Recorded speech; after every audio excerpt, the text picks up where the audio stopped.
Now we will discuss each part of natural selection one by one. First, variation within populations. Individuals of the same species are not identical. They show differences in characteristics such as size, color, height, and resistance to disease. This is known as variation. These differences may arise from genetic factors, such as different alleles inherited from parents, or from environmental influences like diet, climate, and lifestyle. Genetic variation is especially important because it can be passed on to offspring and provides the basis for natural selection, allowing some individuals to have an advantage over others. Next, production of many offspring. Most organisms produce more offspring than can survive to adulthood. For example, plants may produce hundreds or thousands of seeds, and animals may produce many young at once. This increases the chances that at least some offspring will survive. However, the environment cannot support all of them because resources such as food, water, space, and shelter are limited. As a result, many offspring die due to lack of resources, predation, disease, or harsh conditions, and only a few survive to reproduce.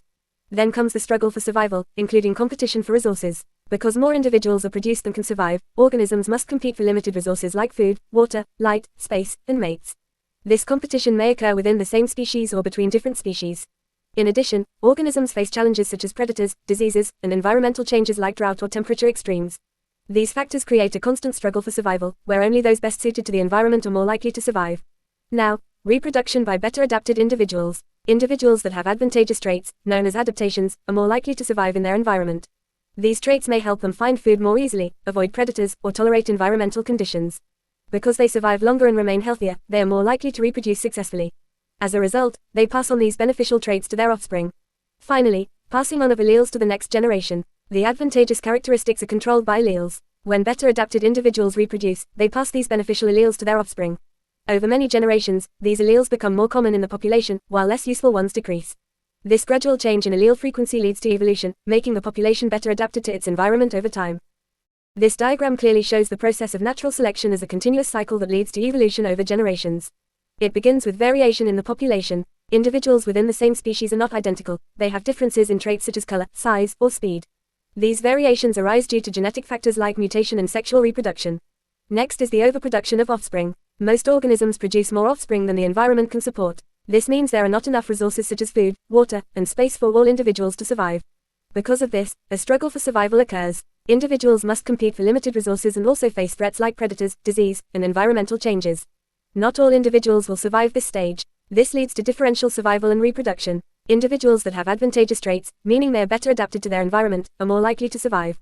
For example, organisms with better camouflage or faster speed may escape predators more easily. These individuals are often referred to as the fittest, meaning best adapted, not necessarily the strongest. Finally, there is the passing on of traits. The individuals that survive reproduce and pass their beneficial alleles to their offspring. Over time, these advantageous traits become more common in the population. This entire cycle repeats over many generations, causing populations to gradually become better adapted to their environment, which is the basis of evolution through natural selection.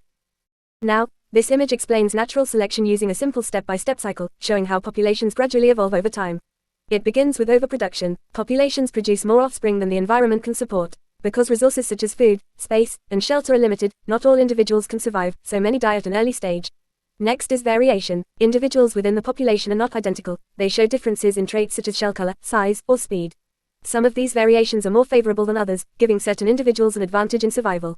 Then comes natural selection itself. The environment acts as the selecting force, favoring individuals that are best suited at that time. These better adapted individuals are more likely to survive, while those with less favorable traits are less likely to reach reproductive age. Finally, there is inheritance. The individuals that survive go on to reproduce and pass their advantageous alleles to their offspring. Over many generations, these favorable traits become more common in the population. This cycle continues repeatedly, leading to populations becoming better adapted to their environment over time, which is the basis of evolution.